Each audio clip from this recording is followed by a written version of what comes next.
प्यारे बच्चों नमस्कार। आज आपको हम सोल्डरिंग आयरन के बारे में एक बेसिक इंफॉर्मेशन देने जा रहे हैं। तो सोल्डरिंग आयरन क्या होता है? यह सोल्डरिंग एक प्रोसेस है जिसमें हम किन्हीं दो मेटल्स को या दो वायर्स को आपस में परमानेंट जॉइंट करते हैं। अब परमानेंट जॉइंट और टेम्परेरी जॉइंट में क्या मीनिंग होता है, तो उसको आप समझने के लिए इस तरह से समझो कि जैसे ये वायर है मेरे पास और मैंने ये वायर को छील लिया है ना, छील लिया मतलब इंसुलेशन हटा दिया। अब अगर इन वायर को मैं ऐसे जोड़ दूं और इसके ऊपर टेप कर दूं तो ये कहलाता है टेम्परेरी जॉइंट। और अगर मैं इन तारों को इस तरह से वायर्स को जोड़ के और इनके ऊपर सोल्डरिंग कर दूं, यानी कि सोल्डरिंग में क्या होता है, soldering is a process in which two metals और two wires joined together with the help of a third metal of low melting point, जिसका मेल्टिंग पॉइंट काफ़ी लो होता है।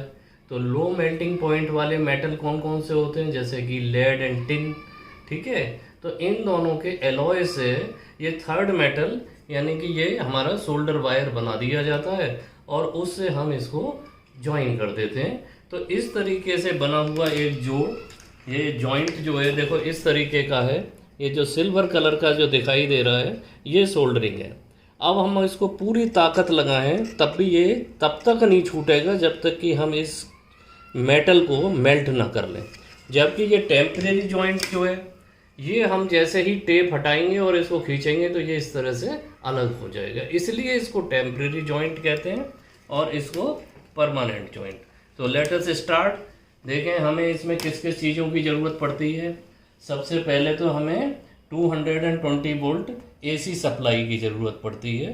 ठीक है, और ये मेरे एक पुरानी प्लास्टिक की डिब्बी थी, उसी से ही मैंने ये खुद ही बनाया है ये एक्सटेंशन बोर्ड। और उसके बाद आते हैं ये हमारा मेन टूल है जिसको कि हम सोल्डरिंग आयरन कहते हैं। इसमें कई तरह के आते हैं, ये वाटेज के हिसाब से बाज़ार में मिलते हैं, जैसे 20 वाट, 40 वाट, 60 वाट। ठीक है, इसके अलावा इसके अंदर एक हीटिंग एलिमेंट होता है। जब हम एसी सप्लाई देते हैं तो इसके अंदर वो हीटिंग एलिमेंट, उसमें electric heating effect of electric current के सिद्धांत पे, प्रिंसिपल पे वो गर्म होना शुरू हो जाता है और इतना टेम्परेचर कर देता है कि ये सोल्डरिंग वायर को मेल्ट कर सके। ठीक है, देखो धुआं निकला था। इसको इस्तेमाल करने से पहले और इस्तेमाल के बाद में ये स्टैंड जरूर इस्तेमाल करना चाहिए। ये तो बाज़ार का ख़रीदा हुआ स्टैंड है। आपके पास अगर बाज़ार में डालने के लायक पैसे नहीं हैं तो आप एक लकड़ी के इतने बड़े टुकड़े पे और एक मोटे वायर का इस तरह का स्पिरल बना के और स्क्रू से कस दें तो एक स्टैंड बन जाता है। इसमें तो कई सारी वाइंडिंग्स टर्न्स हैं, आप केवल 4 टन का या 5 टन का भी एक अपने घर पे एल्युमिनियम वायर से इसको बना सकते हैं। ठीक है, इसमें एक हमने इंडिकेटर बल्ब भी लगा हुआ है, ये 20 वाट का है ये। ठीक है, इसके अंदर ये एक इंडिकेटर बल्ब है जो हमें ये बताता है कि हमारी सप्लाई यहाँ तक आ रही है। ठीक, उसके बाद ये हमारा सोल्डरिंग वायर। सोल्डरिंग वायर सबसे इम्पॉर्टेंट है, ये टिन और मेटल का एलॉय होता है और इसमें टिन और एलॉय का कंपोजिशन अलग अलग रेशियो में होता है, अलग अलग वर्क के हिसाब से। जिसका डिस्क्रिप्शन मैंने आपको पीडीएफ फाइल जो इसके साथ ही अटैच है उसमें दे रखी है कि किस वर्क के लिए कितना लेड और कितना टिन की हमें इसमें एलॉय करते हैं। ये 3 तरह के आते हैं। एक तो आता है 3 तरह के वायर्स आते हैं। नंबर 1 स्ट्रिप टाइप का। स्ट्रिप टाइप का कुछ इस तरह से चपटा और मोटा होता है। दूसरा आता है वायर टाइप में जो सीधे सीधे वायर होता है। और तीसरे टाइप का जो आजकल सबसे ज़्यादा मिलता है वो होता है ट्यूब टाइप का। ट्यूब में क्या होता है कि लेड और टिन का ये एक होलो पाइप होता है, पाइप जैसा, इसको ट्यूब जैसी, और इसके अंदर जो है एक फ्लक्स नाम की मटेरियल बड़ी भरी हुई होती है। ठीक है, तो इस ट्यूब टाइप के सोल्डरिंग के होते समय हमें फ्लक्स की ज़रूरत नहीं पड़ती। तो ये फ्लक्स क्या होता है वो मैं अब तुम्हें बताता हूँ। ये फ्लक्स एक रेजिन होता है, ये वैक्स टाइप का होता है। ये इसी बॉक्स के अंदर आता है, लेकिन हम इसमें इस तरह से कील से छेद करके और उसमें इस तरह से सोल्डर को या जिस वायर पे हमें सोल्डरिंग करनी हो इस वायर से निकाल के हम इसके अंदर निकाल देते हैं। ये देखिए आप, ये येलो कलर का या ब्राउन कलर का एक मटेरियल होता है। इसकी विशेषता क्या होती है कि जिस सरफेस पे हमको सोल्डरिंग करनी होती है उस सरफेस पे अगर हम इस्तेमाल करें तो एक तो सोल्डर बड़ा अच्छा होता है, दूसरा उस सरफेस की गंदगी को ये बहा के बाहर की तरफ ले जाता है। तो सोल्डरिंग करने से पहले सबसे इम्पोर्टेंट काम यही होता है कि हमें उस सरफेस को एकदम क्लीन रहना चाहिए, किसी तरह का ऑयल या चिकनाई जैसी कोई चीज़ नहीं होनी चाहिए। अच्छा, अब देखो मेरे पास है एक ये फाइल, ये मेरे पास तिकोरा फाइल है, ट्रायंगुलर फाइल, जो कि आरी को शार्प करने के काम में आती है, लेकिन किसी भी तरह की फाइल चलेगी। इसके अलावा ये है मेरे पास एक सैंड पेपर। अब आप सोच रहे होंगे कि ये मैंने क्यों रख रखा है।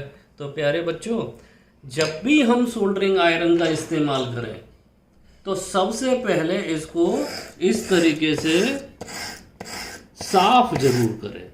इसकी वजह क्या है कि गर्म होने की वजह से इसके टिप पर, ये सबसे इम्पोर्टेंट चीज़, ये इसकी ये टिप होती है, तो ये टिप पर अक्सर कार्बन जमा हो जाता है और उस कार्बन की वजह से हमारी सोल्डरिंग अच्छी नहीं होती। हम वायर के ऊपर बार बार सोल्डर लगाने की कोशिश करते रहते हैं, लेकिन उसके बाद भी उस पर सोल्डरिंग नहीं हो पाती, चिपकती नहीं होती। अगर उसके बाद भी ना चिपक रही हो तो इसका एक तरीका ये है कि जिस सरफेस पे आप कर रहे हो, जिस वायर पे, उसको आप सोल्डरिंग वायर से थोड़ा सा रगड़ दो।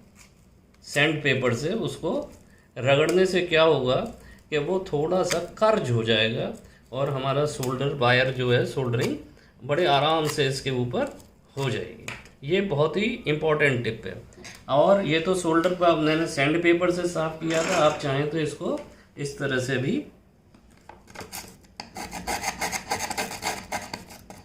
ये फाइल से भी आप इसको साफ़ कर सकते हैं। तो मैं एक आपके सामने छोटा सा पहले अनसोल्डरिंग करके दिखाता हूँ आपको। ये वायर है, अच्छी तरह से चिपका हुआ है, इससे नहीं छूट रहा है, तो मैं इसको अब अनसोल्डर करूँगा।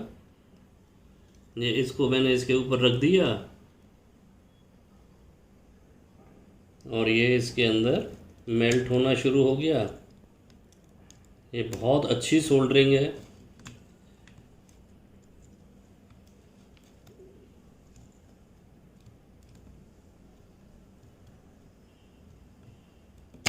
ये देखिए, ये इस तरीके से ये सोल्डर में इसमें से अलग हो गया, जबकि हमने पहले खींच के दिखाया था। अब मैं आपको इसके साथ दूसरा वायर, मैंने ये देखिए, ये आपके सामने मैंने ये लगा दिया था, इसको मैंने सैंड पेपर से साफ़ कर लिया था और अब मैं इसके ऊपर थोड़ा सा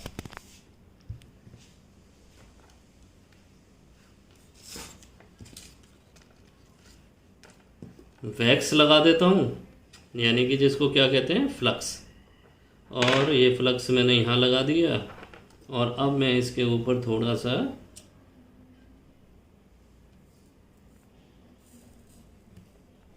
और ये वायर के ऊपर मैंने थोड़ा सा सोल्डर कर दिया, उससे इसको चिपकने में आसानी होगी। अब ये मैं इसके ऊपर थोड़ा सा ये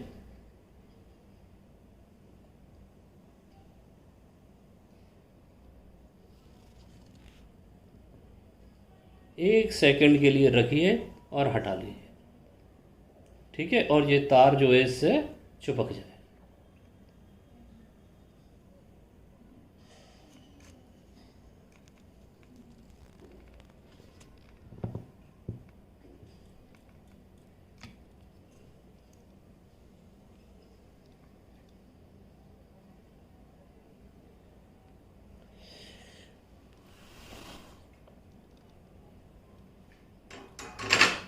अब ये देखिए बच्चों, ये वायर मैंने इसको चिपका दिया और देखो कितना वजन है इसका, और उसको भी उसने होल्ड कर लिया है। तो आपने इस तरीके से सोल्डरिंग और अनसोल्डरिंग दोनों प्रोसेस देख ली, और इसमें हम फ्लक्स का इस्तेमाल करने से ये हमारी प्रोसेस थोड़ी सी आसान हो जाती है।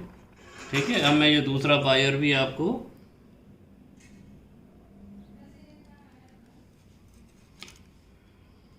ये दूसरी जगह चिपका दें, इसको यहीं चिपका देते।